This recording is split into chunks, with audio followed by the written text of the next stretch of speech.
What's going on, Fast Turn Radio watchers, listeners, replay catchers, and gompers?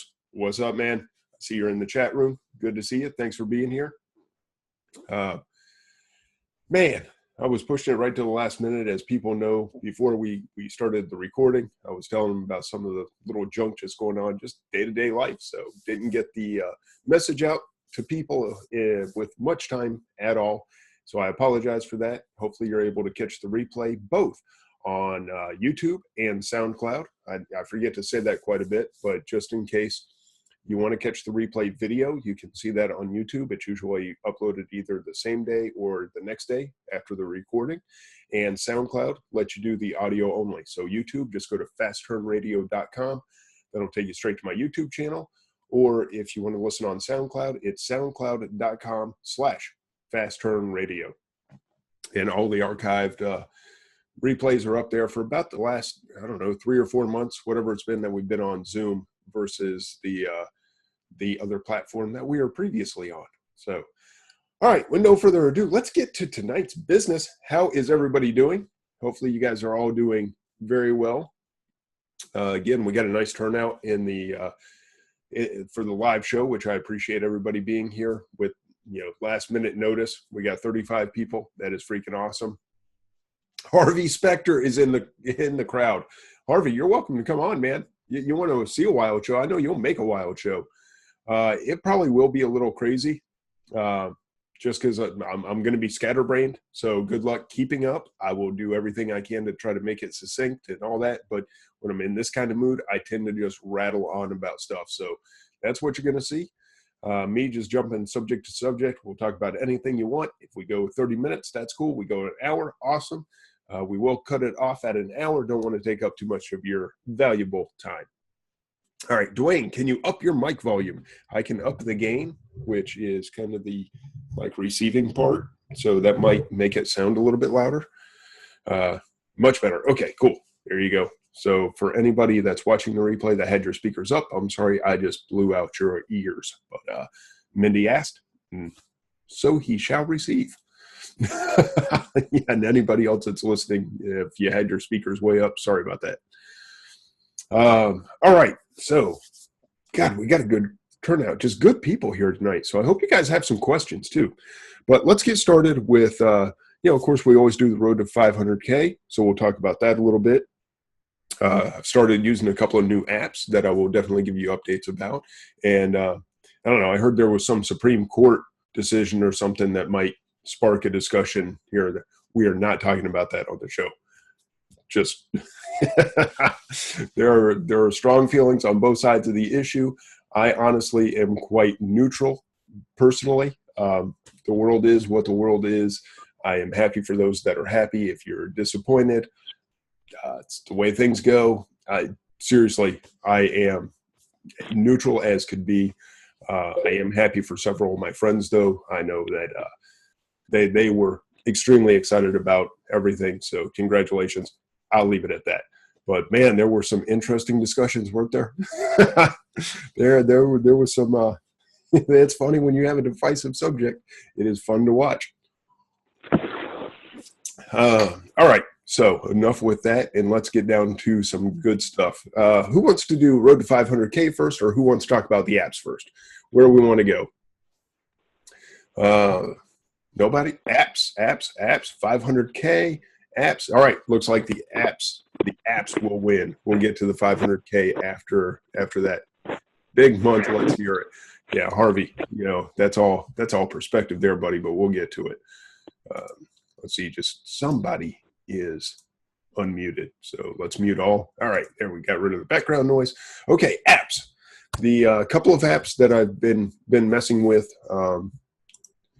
One is Mile IQ, which is a mileage tracking app, and the other one is the repricer AppEagle. So that's two we're going to talk about. Let me just touch on Mile IQ real quick, because I've been using MileBug for I think about a year and a half, maybe even 2 years now.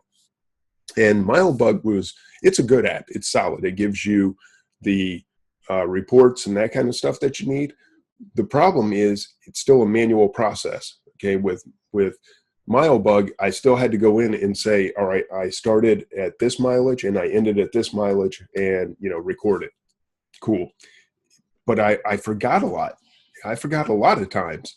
What MileIQ does is it's always running in the background.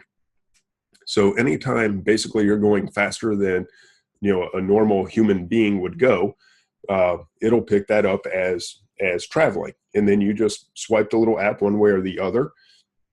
And, you tell it, swipe it this way and it's personal, swipe it that way, it's business. And I say faster than you normally would go because I've noticed when I go for a bike ride, it comes back and it's like, well, was that for business or personal? I'm like, yeah, that was personal, trying to work off the belly. So it does pick it up, even if you're on a bicycle doing all of like 12, 15 miles an hour or whatever, it's like you're traveling. Does it eat the battery? Not that I've really noticed. I mean, my battery's always dying anyway, even with the new iPhone 6. I've just got so much crap going on that, I constantly recharge my phone. So if it is eating up the battery, I honestly do not notice. I don't really, Diane said to get a Mophie. I had a Mophie. They are cool, but I like my LifeProof case, and I have all kinds of chargers, in the car. One of the coolest things I got after the Scan Van trip is I saw how cool it was to have an actual inverter in the car. So I have an inverter plugged into my cigarette lighter. It's funny, call it a cigarette lighter. Does anyone even use a cigarette lighter anymore? Anyway, the power outlet that's in the car. So I got it plugged in there. And then I actually have like AC power, so you can plug in your adapter and it really charges really well. Of course, I've got a couple of portable adapters and all that kind of stuff. So I'm always charging my phone. Yeah, what's up, Dan? Dan Metters from the Wholesale Formula, kicking butt with his Wholesale Formula class. I hope you guys got in on it. Great stuff. Great questions, discussions coming in and out. It's awesome. And I think, Matt, you're right. I may actually have to go back and edit that. I don't think you're allowed to say cigarette lighter in public anymore. So I could actually be banned from YouTube probably for saying cigarette lighter. It is a power outlet. It is a vehicle power outlet. Yeah, so MileIQ, it's always running. And there's been times like I ran to the UPS store. No, that's one that I would forget a lot because I just, it's something that I'm in the habit of doing. So I run to the UPS store, I would forget to log those miles. But with MileIQ, man, I just swipe the app and it's like, yeah, that was to drop off boxes. It's like, hey, here's your $8, 16 miles, whatever it is, round trip to go to the UPS store. So really a big fan of MileIQ. Now, that one, yeah, and then Harvey says you can talk about weed accessories all day long, but mention cigarettes and you might as well be Castro. Exactly, man. Public enemy number one, cigarettes. But suddenly, weed, hey, that's cool. You're right. Thank you. That's not, man, the world's changing, isn't it? I mean, I'm only 40. But my God, I feel like everything's been turned upside down. Even a little more social stuff. I heard Dukes of Hazzard was taken off TV land because of the Confederate flag. It's the Dukes of Hazzard. Yes, they had a Confederate flag. No, I'm not taking a stance on that one either. It's just, holy crud, man. It's the Dukes of Hazzard. You're going to deprive the world of Daisy Dukes because of a Confederate flag that was painted on a car 30-some years ago. What would Uncle Jesse say? Yeah, it's the world is changing. I promise you, it is a different place to be. Good or bad, to each his own. I'll let you make your own decisions, but I'm just telling you, it is definitely changing. Anyway, okay, so back to AppEagle. Why am I excited about AppEagle? I was very hesitant to start using a repricer because, one, I didn't think I was at the volume that I needed to be to utilize one. Two, it's a little scary to hand over your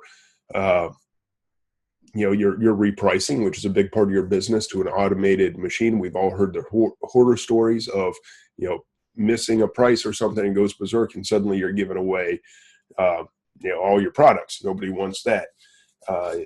It's time consuming to set up. So who wants to take a couple hours or 3 hours out of their day to do something? that has all those other possible negative actions or follow up. But I did it, and it was a big part because Harvey said, yeah, man, you probably need to try this. This is what I've been using. Kicks butt. This is how I set up my strategies. And yeah, Bob said no more hot pants. No more hot pants. Yeah, capris, clam diggers, I don't know what you call them. Anyway, we're not getting in. Let's get back to the AppEagle. So Harvey helped me set up the strategy, and I went ahead, took me a couple hours to put in all my minimums, and I only have 150. I think I set up originally 155 SKUs. Okay, I do not have a large inventory. I do not have hundreds and hundreds of SKUs, but I also realized that I am not taking the time that I need to reprice. If you're in my coaching group, or if you've even listened to me, I tell people to reprice no less than every 2 days, or excuse me, no more than every 2 days. So, you should be repricing daily or every 2 days, and make sure you're in the buy box. And that was the strategy that I've used for the last 2.5 years. Well, I finally switched over to AppEagle about a week ago. And let me tell you, it's made a world of difference. Not only am I selling through the stuff that was kind of stale inventory, because I'd repriced a lot of that anyway, and I blew through that, and I talked about it last week. I had like a $2,000 day that really meant nothing because it was a lot of old inventory. At least 500, maybe 700 of it was old inventory. So I got that big boost. So AppEagle is not just getting rid of old inventory. It just continually keeps you in the buy box as long as and you set your mins. You can set your max if you choose to. I set a max on most of my stuff. But it just constantly, and it's funny because I'll watch things sell at maybe $19.12 and then $22.11. And I mean, it's just totally putting you in the buy box over and over again. Mindy said, what's your buy box ownership now? Good question. I haven't looked at it that way in a couple of days. You're talking about like what AppEagle tells me my ownership percentage is, I assume. Let me get back to my chat so I can actually see Mindy's answer. Yes. Okay. Let me get logged in. I will tell you what they say. So I haven't looked at the app in a couple of days. I did send some new inventory. So I went in. Just when you send the new inventory, all you got to do is click on a button that says no min set.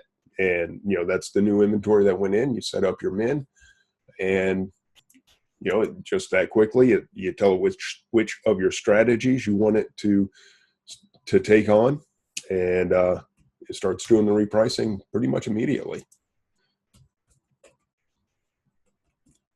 So it's very user-friendly. I saw where some people said that they had an issue with trying to get it all set up and that it was difficult. I had no problems whatsoever. I thought it did a great job being very easy to set up. Right now, repricing overview, right now it's showing my buy box percentage at 18%, price changes 465. Is that for today? I don't even know what time period this is. So I know it was at like 30-something% not too long ago.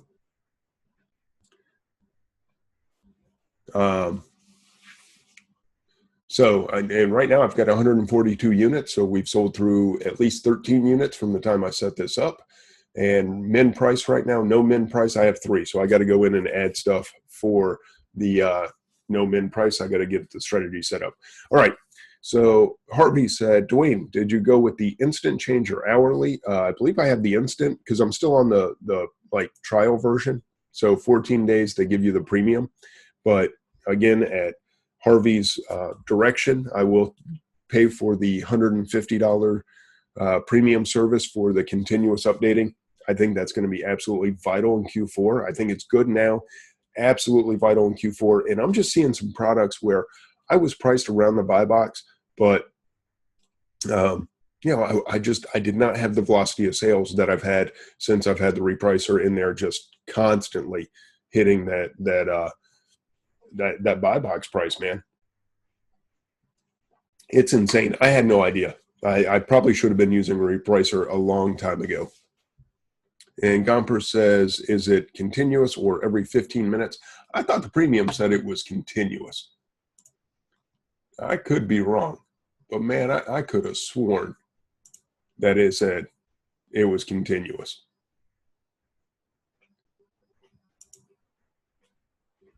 All right, I'm just reading. And yeah, Leron is saying that he sees updates every 15 minutes. So he's saying every 15. I wish I knew how to check this real quick for you guys. I don't know where I would check to see which is to see which way it's set up. I thought it said continuous. I'm just trying to check because I know under the pricing or the features, maybe I could have sworn that it said it was continuous. Pricing made easy, quick setup, features.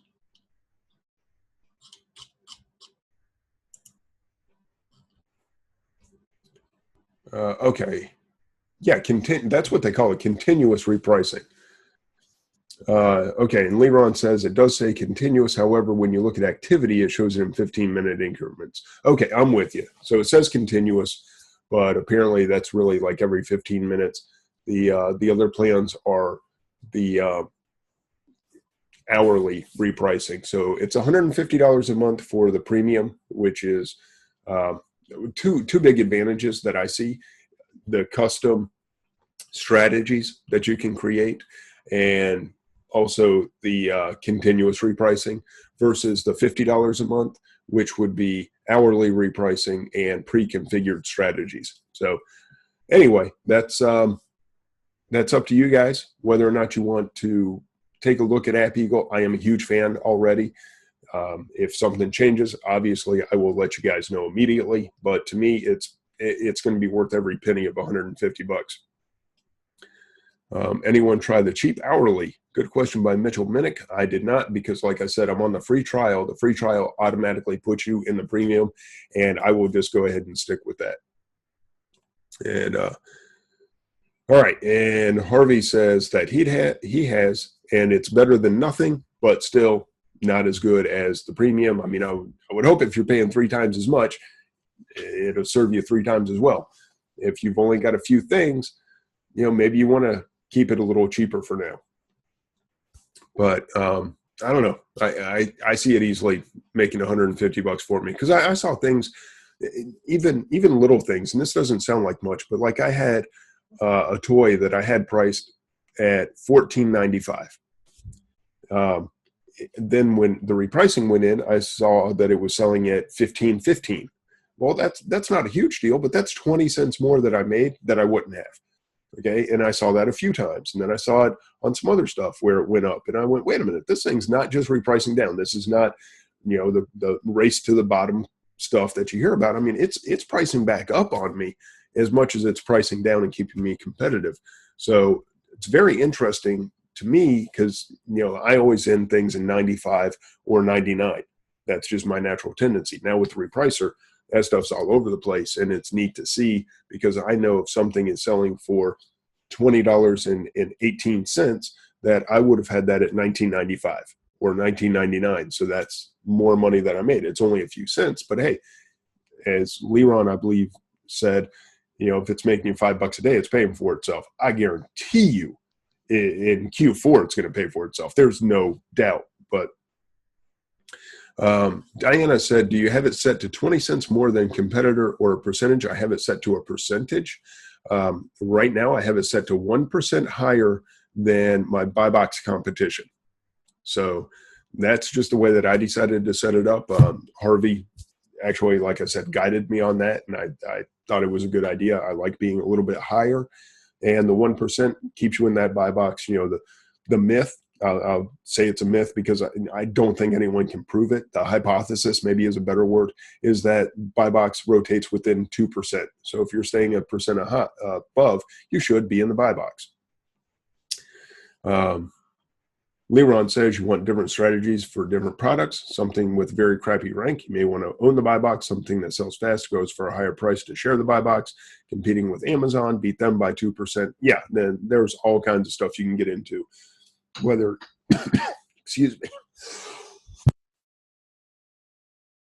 whether you want to ignore Amazon as a competitor or you want to price differently against Amazon, like Leron is suggesting, beat them by 2%, whereas normally I let my competition beat me by 1%. That's true. You can get into many different things. So lots of options. As I play with it, if I have more information to give you guys, I definitely will. But I'm loving it, loving the results. So, and I really do not think you have to wait until you are a $250,000, $500,000 seller. You know, I don't think you have to, definitely don't have to be $1 million seller, because Lord knows I'm not. I just think when it's time, here's a little bit of advice from my perspective. Once you find that you are not able to reprice every 2 days, it's time to start looking at a repricer, because things change that quickly that you definitely want to be repricing no more than that. If you can't reprice every day, start thinking about it. If you can't reprice every 2 days, time to make the move. I've lost a lot of money by not being competitive and not repricing for even weeks at a time. I mean, it's ridiculous. So it's not really what volume that you're at, it's how much time do you have. And the way I look at the $150 is not, it's another subscription to another service. The way I looked at it was, would I pay a person $150 a month to sit there and reprice for me? And the answer is yes, I would. So if I'm willing to pay a person $150 a month to do that, why wouldn't I pay an app to do it? As long as I set it up properly and it runs properly. I'm really just, that's kind of like me paying an employee, except, there's no 1099 at the end of the year. And hey, Annette, yeah, Michael says hi. I say hi. Sorry, Annette, I did read the hellos. I just don't always answer, but hey, Annette, it's good to see you. But yeah, so that's, and Gompers, cool. Gompers agrees. He said, good way to look at it from that perspective. Yeah, it's kind of the same thing really that I did with shoeboxed.com. I don't know if you can see, let's see if I turn my chair, see a little envelope right there, little blue envelope. Yep. That's my shoeboxed.com envelope. And that's for my receipts. Same thing. I found myself scanning for hours and adjusting receipts and, putting in all this information. I said, what in the world am I doing this for? Would I pay somebody $30 a month to do this? Yeah, I absolutely would. So I switched over to Shoeboxed. Let them outsource it to whoever they're doing. They do a great job. It's awesome. It's all online. You get your stuff, send in, it comes back fairly quickly, a couple weeks, a week, whatever. Anyway, to me, these subscriptions, once your business is actually rolling, and do not do this if you're bootstrapping. I mean, if you've got a $500 budget, my God, do not go pay $150 for a repricer. No, you sit your butt there and you do your own repricing, because you've got a $500 budget. You're going to spend that in about 2 days, and then you've got the next 12 days waiting on your payout. So, hey, in that time, why don't you actually manage your business? But once you no longer have the time to do that, and your business does grow and it starts to take more time to do other things, to source, to just do your bookkeeping or, whatever. And that's probably the next thing I'm going to try to unload somewhere is my bookkeeping, because God, it's awful. And I'm getting further and further behind. The more money I make, the worse I get at it. It's terrible. But anyway, use these services in place of people is kind of the way I look at it. All right. Anything else about the AppEagle, MileIQ versus MileBug? Use them both. Definitely a bigger fan of the MileIQ, which is $60 a year, by the way. Oh, and somebody said on AppEagle, do not forget Scanner Monkeys get a 1-year discount. So if you are a Scanner Monkey, you can get $20 a month off, I think, or $30 a month. Something like that. Anyway, you get a discount. $120 a year is what it comes out to. Oh no, it's okay. Sorry, it is a $30. That's what it is. It's a 20% discount, which is $30 off the premium plan of $150. That makes the premium plan $120 a month for a year. So that, hopefully I said that right. Jay Bade, Scanner Monkeys.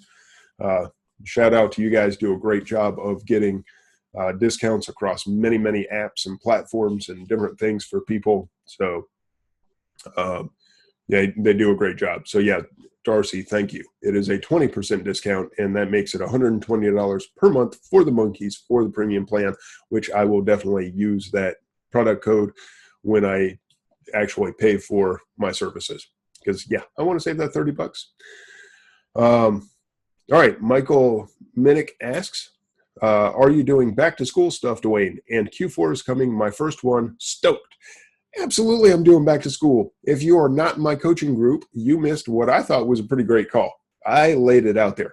I did everything except give you the actual products, and I even did that if you watched live by accident for just a second. I actually showed the ASINs that I sold last year as I did my back to school presentation. So kind of funny, I screwed up, but you know, it was kind of hard to see. And if people want it, man, run with it. Cedra said it was a great call. Thank you, Cedra. Dale was there. So yeah, I mean, yeah, you had to be pretty quick to pick up on it. It was just for a second. It was small screen, probably hard to see anyway. Unless you got a photographic memory, I don't think you're getting much. But the point is, I laid it out there. I said, these are the kind of products I sold for back to school. Told people what not to sell for back to school. And that surprised a few people. I got some PMs afterwards and they went, are you kidding me? Yeah, I have very strong opinions on back to school because in my opinion, we did very well last year. You know, we were running sales of about $10,000 a month up till back to school, where back to school alone, I crunched the numbers, ended up being $10,000 of our sales, and we profited, $2,912 and some change on that $10,400 in sales. So we sold just over $10,000 and profited right at $3,000. That was a nice addition to our normal income, you know. So I went, wow, this back to school stuff freaking rocks. You know, when you can double your income on that one season, yeah, you better believe I'm doing back to school. I got a garage full of back to school already. Stuff's piling up, and I'm working with some people on some pretty big deals to get some more stuff. So now Michael's trying to get into it. See, now you might have to join the coaching. Fast turn ASINs. Any big items to look for? Backpacks, notebooks, question marks, all over the place. I don't know, man. How much should I give away? Backpacks, man. Backpacks, if you get the right ones, you know, definitely. We were at Target, and my son picked out his backpack already. So yeah, backpacks will sell. I'm not going to get too much into it. There's give away what you don't want to see. Yeah. No, I'm gonna save the back to school for the back to school. All right. I did not do eBay. I don't do eBay. I don't ever want to do eBay. If I do eBay, it's because something went horribly wrong, and now I have to ship something myself. Same with back to school, honestly, or not back to school with Amazon. If I MF something, it's because something went horribly wrong. Private message. I meant to give away a huge bundle that you hate to see. That's all. Oh yeah. I hate big bundles. I will tell you this. I will give you this piece of advice, guys. If you are putting, think about this. I am going to help the masses here with your back to school, the best that I see it. If you have, say, a Barbie backpack, okay. Here, I got this Barbie backpack. First of all, you have already narrowed down your market because you took everybody in the world that wanted a backpack, which every kid going back to school basically wants a backpack, right? And you've said, okay, now we're going to go Barbie. So we've eliminated boys. We've eliminated an older demographic of girls. And we've basically narrowed down to the, preschool to maybe second, third grade. All right, so now we've done that just by choosing a Barbie backpack. We have just niched it down. Now we're going to put crayons in there. Now we are definitely in the kindergarten, first, second grade at the most. You know, third grade, I don't remember using a lot of crayons in third grade. So now you've eliminated that part, right? So now you've got girls that are in kindergarten to second grade. And that's it. And you got 3 grades because you've chosen a girl's backpack that's character, and you put crayons in there. And then you put right-handed scissors in there, right? Because you got little safe scissors. Now you've eliminated all the little left-handed girls, because any parent that needs this stuff, they're going to look at that and go, I got a left-handed kid. What do I want to pay for right-handed scissors? And then you're going to add markers. Well, I don't know. Is that on your kid's school list? And you're going to add paper. Hope it makes the travel, first of all. Secondly, does your kid need spiraled paper, loose leaf paper? Do they need a trapper keeper? Or whatever, the 3-ring binder? You don't. Every time you add a product, so now I'm going to put in a bottle of glue. Okay, you put in a bottle of glue. Great. Is that on my kid's wish list, on his school list, on her school list? Because not his. You got Barbie, dude. You have shrunk down. Every time you add a product, here's my point. Every time you add a product to a back-to-school bundle, you further niche down the audience that you're appealing to. And you have to be so exact that at some point you're going to have to be selling to the 1,000 parents who have right-handed girls that are in the kindergarten to second grade age range that need every single product that you just decided to put into that backpack. That is not a good strategy. That is a very niche strategy. And it's not niche enough, honestly. I mean, if you're going to try to appeal to autistic kids that need special kind of pencils and special kind of crayons, that I could almost see, because now you've niched way down and you've hit a great demographic. But if you do this kind of niche, kind of general thing, you're going to get caught in no man's land and you're going to be dead in the water. That's my opinion. If I'm wrong, so be it, but I don't think I am. Okay. So just think about that as you're putting these bundles. So that's what Dale's talking about with these mega bundles. I mean, a backpack with 10 items that you think is perfect for your kid or the kids at your school, man, there's hundreds of schools with hundreds of lists and none of them match exactly. Let those people go to Walmart and buy the glue sticks and the scissors and the markers and get their school's list of supplies. You provide the backpack, okay? You want to niche down to something, you buy the character backpack. You let mom and dad go worry about the actual bundles. Do not think that you know what should go in that child's backpack. There's no way. You are not going to guess right. And then you get into price points that are ridiculous because you're probably buying this stuff at retail and you're going to be charging way above retail to try to cover your costs, while at the same time, Walmart's marking their stuff way below retail just to get the foot traffic in. It's a loss leader. They don't care if they sell crayons at 20 cents that they paid 40 cents a pack for. They want you in the store spending hundreds of dollars. They'll give away 20-cent packs of crayons. Doesn't bother them a bit. So while Walmart's going this way, you're going this way. It is not a good match. All right. So that is my one thing. That's what I'm talking about with the mega bundles. Do not put together these $150 all-inclusive one-stop shop for a child. No way would I touch it. So that's my advice. Now, would I bundle? Absolutely. But I do different bundles. You want to know what kind of bundles I do? Hop over to the coaching group. I told you all about it. All right. Backpacks considered luggage, correct or no? Some backpacks are luggage. Some backpacks are toys. It just depends. And some are even sports and outdoor. That's where a lot of them come up. So there's actually possibly 3 categories, 2 that are open, toys and sports and outdoors. And then, the third is luggage, which is obviously restricted. So,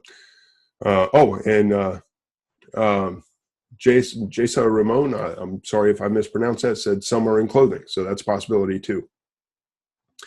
Do you think a backpack with matching lunchbox makes sense? Yes, I do. I think that makes a lot of sense. Since you asked specifically, that is one of the things that I told people to look for. Yes, that I love. Backpacks with a lunchbox. Yes, go with that. All right. So any other questions on that? I don't want to get too much into it because I got the information that I keep up here, but I try to keep some stuff for the paying customers. I try to keep them happy. You know, you can't give away everything for free. Then they go, what the heck did I pay you for?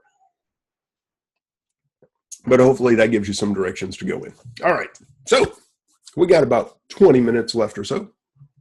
Hope that helps you guys. And if you guys disagree, if anybody's in the chat room, I know Bob Willie's an experienced guy. Michelle Jones is experienced. If you guys think I'm full of junk, go ahead and throw it out there. Duane doesn't know what he's talking about. I'm okay with that, but that's my opinion. So let's get to the road to 500K, shall we? Let's get into Seller Central. We just finished up half the year. Congratulations. You guys have made it through half the year. And as Michael said, we are coming up on fourth quarter faster than you think. We are now officially in the third quarter. That's right. Q1 in the books. Q2 in the books. Theoretically, I haven't actually done the books. Not for Q2 anyway. But that's behind us. We're in Q3. That's it. We got 3 months left. We got July, August, September. And then where are we? October, November, December. The magic months. Really, we know it's more November, December, January. But technically, Q4 starts in October. And if you do Halloween, you can make that your own little mini Christmas anyway. All right. Let's do the screen share. The only little part that even semi-matters to did I share the right screen? I hope so. You guys see my screen? I hate it when this happens. Now everything just like disappears and I get all confused as to where the chat just went. All right. You guys see my screen? Yes or no? Confirm that you see. Yes, you see it. Okay. So you see my Seller Central. Cool. Yeah, this oh, you saw all the inventory. Cool. Don't sell that. That's the stuff not selling. That's the bad inventory. If it's still there, then that's not the good stuff. All the good stuff sold, and I'm sending more of it. All right. Let's talk about a little bit of what's going on here. 7-day was at 9,000 yesterday. Today's a little bit slower, so we're down to 7,600. Our 15 days at 16,000. 30-day is at 33.4. Just missed 34,000 for the month of June. So, but an excellent month.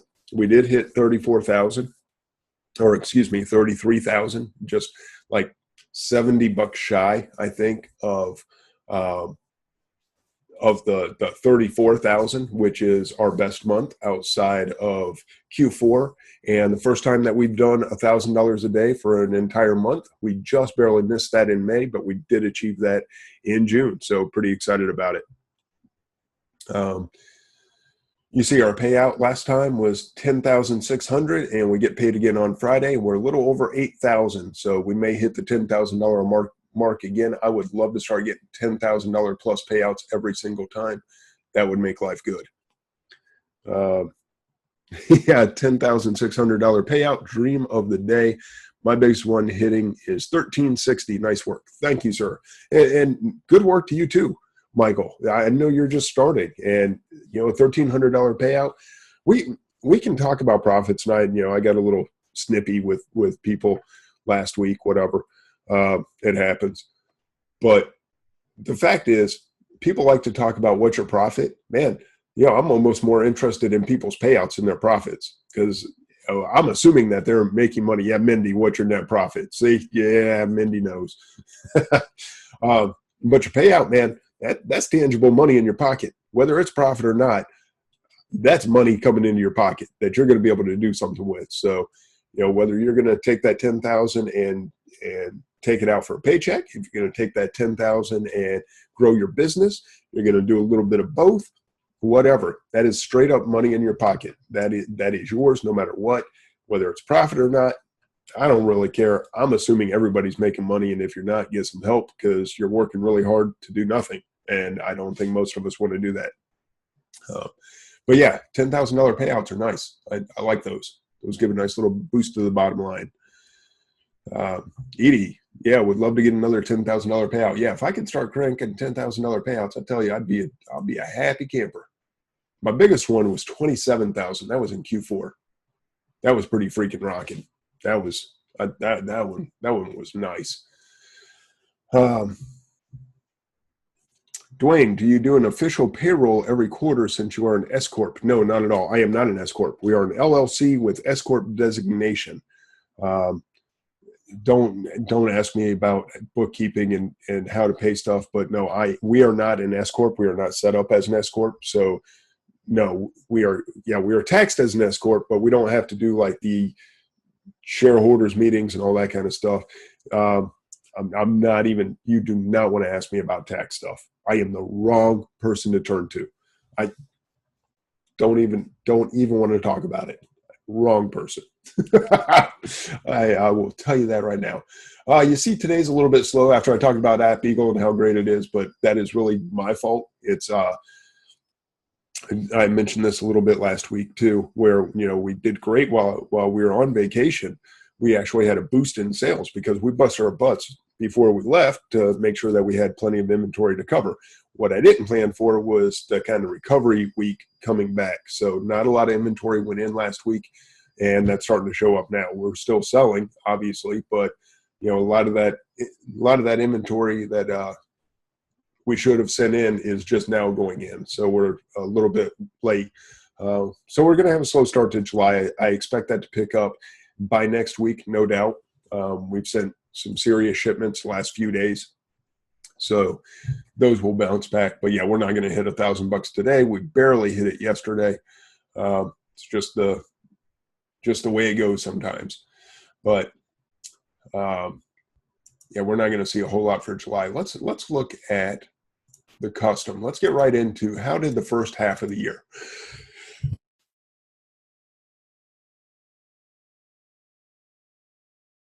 Okay, sorry about that. I had to sneeze for a second. Let's get into how the first half of the year kind of shaped up. So we went through the first half of the year, finished at $145,000 in change in sales, ASP about $22. So that's looking good compared to the same period last year where we were at $60,000. So more than doubled over last year. Almost 2.5 times, not quite, but almost 2.5 times the pace we were setting for last year, which is where we need to be to hit the 500,000. For anyone that's new that maybe doesn't understand, how 145,000 halfway through the year turns into 500,000, this magical thing called Q4. You've never seen Christmas like Christmas on Amazon. I don't care what your wildest imagination was when you were a kid and what you pictured. The greatest Christmas of all time, whatever. Now, it doesn't even compare to what happens on Amazon between about Black Friday and December 22nd. It's insane. So Michael, I am excited for you. Michael's coming up on his first fourth quarter. And, I'll warn you guys a little bit ahead of time. It's funny, I'm even mentioning fourth quarter. I gave Skinner Monkey a hard time about doing a Christmas in July last year. So I said, we're in July. Why are you guys talking about Christmas? But here's the fact. You're going to hear all this stuff about Q4. And you're going to get all excited about Q4. And October is going to hit, and you're going to go, yeah, it's Q4. This is awesome. I can't wait for everything to start blowing out the door. And October is going to be pretty freaking ordinary. Okay, now if you do Halloween, you might get a big boost. Well, I know you will. But in general, the rest of your products going to be pretty much the same as it was in September and August. All right, you get the idea. But hey, November's right around the corner, right? November's here. And you know what? You're going to be disappointed again. You're going to go, what is this Q4 stuff all about? I'm supposed to be in Q4, and I don't see anything different whatsoever. Everything is the same. It's when does the switch get flipped? When does it all happen? And you get kind of bummed because you're like, dude, I'm in the middle of November. We're in the middle of Q4, and nothing's really happening. And then this magical day happens, and it's called Black Friday. And Black Friday, we all eat our turkey, and we all watch our football, and we all go shopping. Whether it's online or whatever, or in the stores, or you're one of those crazy people at 2:00 in the morning. And now Black Friday is actually like, a week-long event.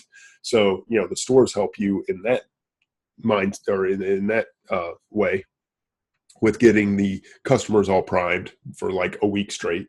But then Black Friday actually happens. And from that point on, it's like, hey, Christmas is coming. Really? Surprise. And all that stuff, all that anxiety and all that waiting and anticipation and disappointment that you felt leading up till then goes away. And you're like, oh my God, I don't ever want this to end, ever. And It's amazing. And stuff cranks from Black Friday straight on through December 22nd. And then you have a little lull for like the 23rd and 24th, maybe even the 25th a little bit. And then sales pick right back up. Now, they don't pick up quite as much, but they do come back. To give you an example, we did 69,000 in December. We did 24,000 in January. So sales do continue after Christmas. And, and then you get into February. And anyway, we won't go that far into it, but just be prepared. October is going to kind of be ordinary. The first 3 weeks of November will be kind of ordinary. And the 6 weeks following that will be freaking insane. So I'll reiterate that as time gets closer, but that's Q4. So how does 145,000 turn into 500,000? Because of the magic of Christmas at that 6 weeks. And Mark asked, if we are where I anticipated us being, okay, kind of pair December, was just kind of a general outline. So are we there? Not quite, but that wasn't based on anything other than just some really round numbers, okay? So if we did 30,000 a month, right now we'd be at 180, we're at 145.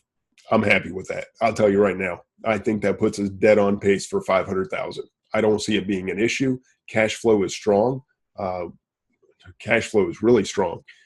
And we got good inventory going in. I've worked with Dan and Eric, got some great wholesale, working with Matt on some great wholesale. So Matt Kelly. So, we've come up with a couple of nice finds. That's going to help. Again, the networking guys, Gompers, helping me out. Agus, we got some stuff going. I mean, I'm working with people. Of course, I got my core mastermind of Michael Flanagan and REA, Chris Manise. Those guys, we're always sharing ideas, always got products that we're talking about, discussing and finding. And Michael's got his warehouse coming up. I'm excited for him, and congratulations. Big shout out to him. So I don't have to find all this stuff on my own is what I'm getting at. And you got the Harvey Specters of the world and Todd Forsters. When they're kicking in products, KIB is a machine. I don't know if you guys know KIB, Karen. I can't pronounce her last name. That's why I call her KIB. She seems like this mild-mannered little older type lady, and she will absolutely crush you in your numbers. So, I've got all these people for not only help, but motivation, because I see what they're doing and I know what's possible. And as I said before, I'm the second guy to run the 4-minute mile. I'm never going to set the pace. I'm never going to be the one that does it. But if you show me it can be done, I'll figure out how to do it too. So these guys putting up the numbers that they're putting up, which are freaking insane. I wish I had the right to share with you the numbers that they're putting up, but it's astronomical. It's ridiculous. There are people, I'm watching people have sales in a month more than I made in my first year. And then you have people like Leron that are in a whole nother stratosphere who sell as much in a month as I have in the last 2 years. So anyway, it's crazy. Yeah, he's got the little smile. He knows. he's killing it. But either way, it's all motivation, and I love it. And I highly recommend you guys, strongly recommend you guys network with others, whether it's products specifically or if it's even just getting the motivation to see what's possible from others. And if you're good over here, find someone who's good over there, and you guys share ideas. All right, so back to the actual numbers. So here it is, 145,000. That's almost 2.5 times what we did last year. What categories did we sell in? This came up because I accidentally posted it on my personal Facebook page instead of the group like I meant to, but somebody said, what categories do you sell in? Just in a word, all of them. Okay, there's probably 1 or 2 that I'm not selling in. I think luggage, I am actually not restricted. I'm ungated in luggage, but I haven't sold in that. That's about the only one. I sell in every category that's out there that I can find a decent return in, a reasonable return.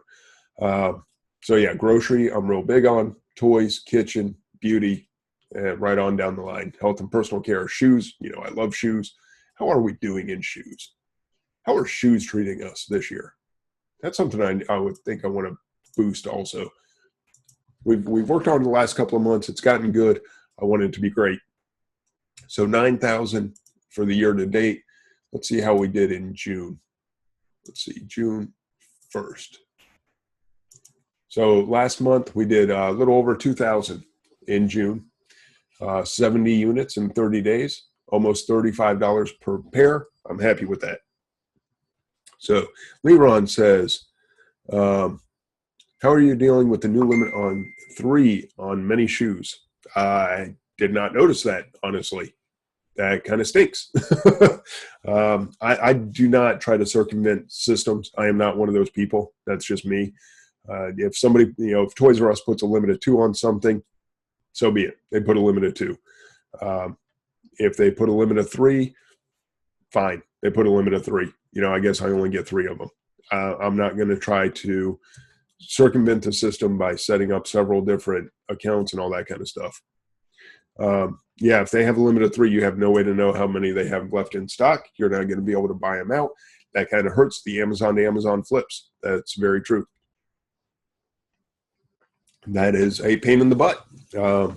Mark asked, do you stay below a certain rank in shoes? And rank is so hard. Excuse me. Rank is so hard to judge because there are so many variations. So just lower is better, and the more variations, the lower the rank needs to be. If there's one style of shoe with 4 different sizes and the rank is 20,000, that can actually be better than a shoe that has 9 sizes, 12 colors, and is ranked 1,100, because you don't know which ones are actually selling. Whereas something that has 1 color and 4 sizes, you've narrowed down the field of what could be selling, and 20,000 is selling. So it's just tough to say. Rank is a booger when it comes to shoes. And Michael asks a good point about the limit of 3 and not knowing how many they have left in stock. I wonder why they did that. Probably because they got tired of people like us coming in and buying them out. So that's why they did it, because the average consumer is not trying to buy more than 3 pairs of the same shoe. Plain and simple. There's just how many times have you as a consumer said, I need 10 pairs of those shoes right there? I've heard of runners doing it because they have a shoe that they love, and they don't want it discontinued the next year, because running shoes typically will have a new model each year. So I've heard of runners doing that, and a few people with maybe a discontinued shoe, but it's very rare. So for the most part, people are not going to buy multiple pairs beyond 3 of a shoe unless they plan to resell them. Cindy asks, do sneakers typically sell well for back to school? I would think so, but I don't know. I wasn't, you see right here on my little chart, well, you saw it a minute ago when I had the year to date, I wasn't selling shoes last year, so I don't know. I did buy a few of what I consider back to school shoes, and I'll let you know. I will not know until about September how that plays out. I went fairly deep on some before I kind of learned my lesson about going deep. I prefer people go wide versus deep in shoes, but that's just me. But yeah, I think sneakers will pick up. I think, maybe the little ballet shoes or whatever, little girly type shoes with bows and fluffy stuff on the toes of them and all that. I don't know. I think that kind of crap will probably sell. Our kids are in uniforms, so they wear the same clothes every day. The one thing you're allowed to kind of express yourself with is your shoes. So yeah, I think it's possible. I think shoes will sell it back to school. All right. So anyway, this is where the numbers stand. I'm happy with where we wound up last year, or for the first half of the year. I think we're on a great trajectory to finish out the year strong. And if anybody has any questions, please fire them away. I'll show you whatever you would like to see as far as the numbers go. If anybody has anything, if not, I will turn off the screen share and we will wrap things up. All right, I don't see any questions. So we are going to stop the screen share. And we have somebody joining us on camera. I don't know if you know that your camera's on, which is cool. But I think in the lower left-hand corner, you might be able to turn off. You'll see like a little camera app if you want to turn off. There you go. Or not app, icon. But that's cool. You want us to take a smoke break with you? We can do that too. Don't mind. I won't come after you. I don't mind it, I don't smoke myself, but I used to. Bad habit. Kids don't do it. Anyway. Oh, June sales. Did I not do June sales? I'm sorry. Let me turn my screen back on. All right. I didn't realize I didn't get into the actual sales. All right. Let's go June 1st to June 30th. We'll apply. So, yeah, there's our 69 pair. Oh, I guess we sold a pair of shoes today. There's our 69 pairs of shoes. Let's get to all products. Okay. So, yeah, just shy. Oh, yeah, we almost hit 34,000. We came on at 33,968. Average sale price was down a little bit to $19.92, fell under the $20 mark, but we sold more units. So we did get over that 33,000 for the 30 days. So really, really happy with that versus the same time period last year of under 6,000. So we just totally crushed last year. Oh, Mindy says, congrats. You beat me by $400. Sweet. Let me tell you, Mindy is no small seller. So if I can beat him in a month, I am a happy, happy camper. And again, you see the top 20. It was in all categories. These watches right here, I'll tell you, that's because of AppEagle. As soon as I turned that on, got in the buy box, boom, boom, boom, started selling the watches. That was cool. Industrial and scientific, I don't know. We're just all over the place. Kitchen has been very strong. That's a lot of the wholesale that I'm doing. Toys, that's going to be more retail. Grocery, that's mostly wholesale. Beauty, beauty is a mix of retail and wholesale. And then most of the rest of this is going to be either online or RA. So just to give you some ideas of where we're running with things. Can I count my $600 on eBay and $1,800 from Amazon Lost Boxes? Hey, Mindy, you can count whatever you want, man. I'm happy to lose to you any month. It's okay. As long as I'm even in the conversation and in the running, I'm a happy man. So, hey, go for it, dude. You count whatever you need. That's good stuff. So who's winning with your little side bet? Is it you or Sarah?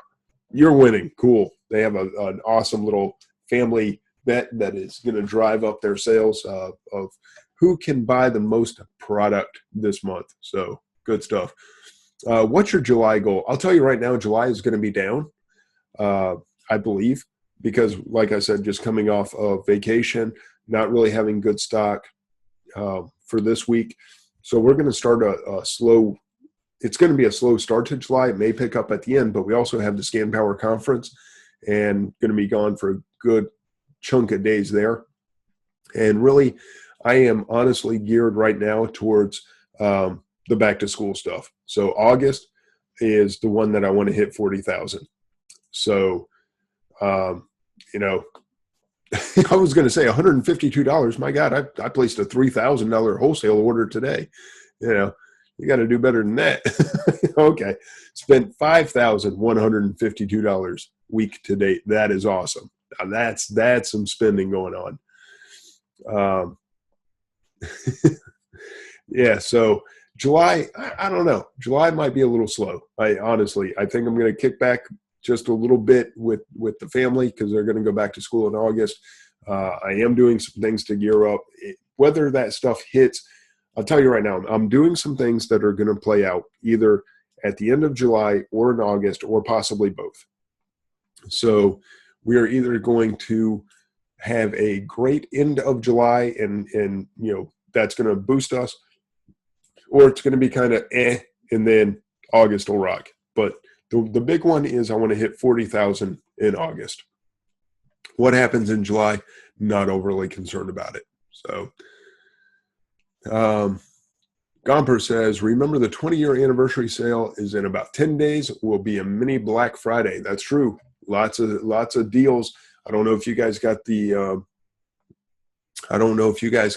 notices, but yeah, they're asking for people to submit lightning deals, and a lot of people that I know got those deals. So they were asked to submit products for those lightning deals, and Amazon's going to do this big 20-year anniversary kind of give back to the customer. So they're going to be driving a lot of traffic. That's true. And that's in about 10 days. Whether it's a mini Black Friday or not, I don't know. But it will be for those sellers that are doing the lightning deals, definitely. Mindy, I don't know. The couple of people that I know that did them or were asked to got emails from Amazon saying, we would like you to submit this product as a lightning deal.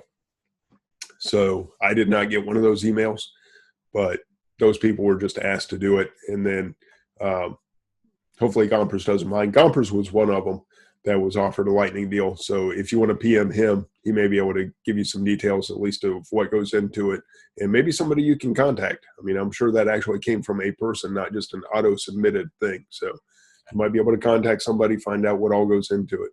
But talk to Gompers. Mark Lasendorf said Threads and Treads. Yes, Threads and Treads is open today only. So if you did not get a PM this morning and would still like to get in, and you were on the request to join list, or actually, I guess you can request to join even today. We are open today, so jump on there. We are accepting new members. It is $100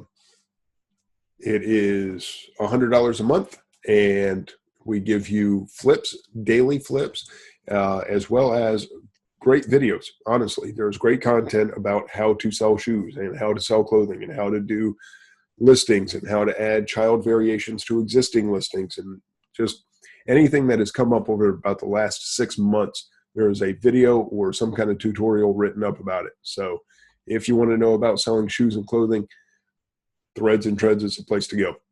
Becky, David, and Lisa have done a fantastic job, and I can't speak highly enough about it. I am just the kind of voice for Threads and Treads, but they are the hardworking people behind it. They kick butt. So they've done a great job of putting together an outstanding group.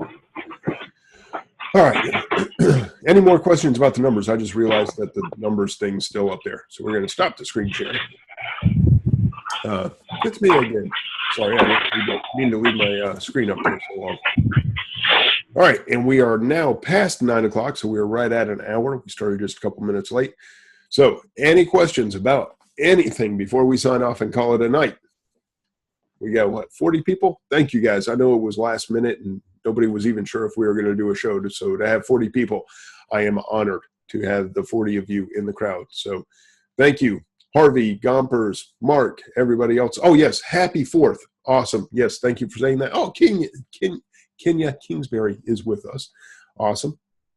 Yeah, everybody have a happy and safe 4th of July. Watch the fireworks, enjoy, don't do anything silly. Yeah, just everybody be safe. Happy 4th. And we will see you next week. I almost said next month. My goodness. We will see you next week, Wednesday, 8 o'clock. We will be here, I promise. Unless something goofy happens, plan on it. Even if it's last minute, we'll have the show. All right. Thank you, guys. Have a good week. Go make some money, and we'll see you next week on Fast Turn Radio. Later, guys.